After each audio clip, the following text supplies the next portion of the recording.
Thanks so much for coming. When we were planning this, we did not know how many people to anticipate coming to hear these talks, and I can just say I'm extremely gratified to see an ocean of people.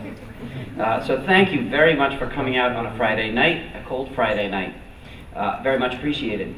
Last year was my first year on the faculty in the School of Music, and one of the reasons why I was really excited about coming to a place like this university is that there are lots of really smart people around who know lots of things.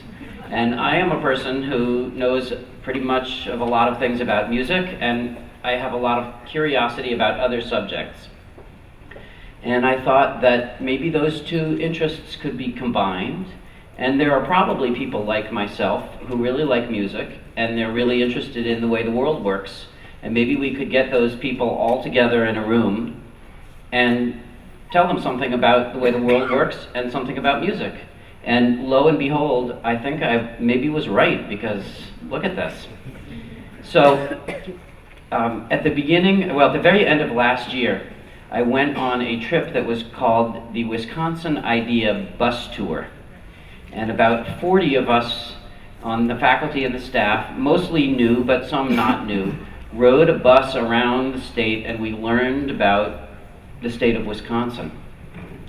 And I was very excited because of the diversity of faculty members, and I thought that this was a group of people to whom I could ask all my very annoying questions.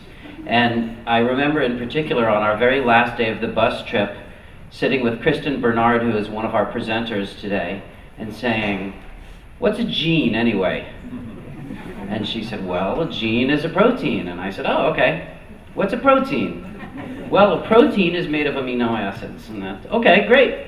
What's an amino acid?" And there are all of these questions, things that I read about, and I think I'm supposed to know what they are, but when you really come down to it, I don't know what they are.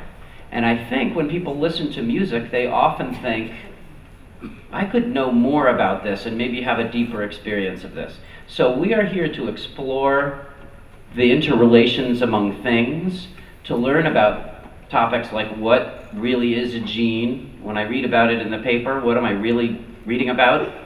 And I decided to organize this series thematically. So the topic of tonight's event is sequences. Things that happen in order, the hidden order in our world. And since I think there's way more of you than actually were able to get programs, I just want to very briefly tell you what's going to be happening, and then we'll start with our first talk. So, the event is called The Consequences of Sequences, and our presenters in order will be Lloyd Smith from the Department of Chemistry, Kristen Bernard, who I just mentioned as being the victim of my exploitative questions, and she's in the School of Veterinary Medicine. Then we have, she's not second. Second is Aurélie Rapotondra-Farah, and that's the last time I'm saying that. She's from the Department of Plant Pathology. She was also on the bus with us. Then we have Kristen Bernard from the School of Veterinary Medicine, and then we have Matthew Banks from the Department of Anesthesiology, and he is a neuroscientist. I will then be speaking about music, and then Professor Perry Karp from the School of Music will be performing Bach's Cello Suite in D minor. So without further ado, I'm very excited to turn things over to Professor Lloyd Smith, and thank you again.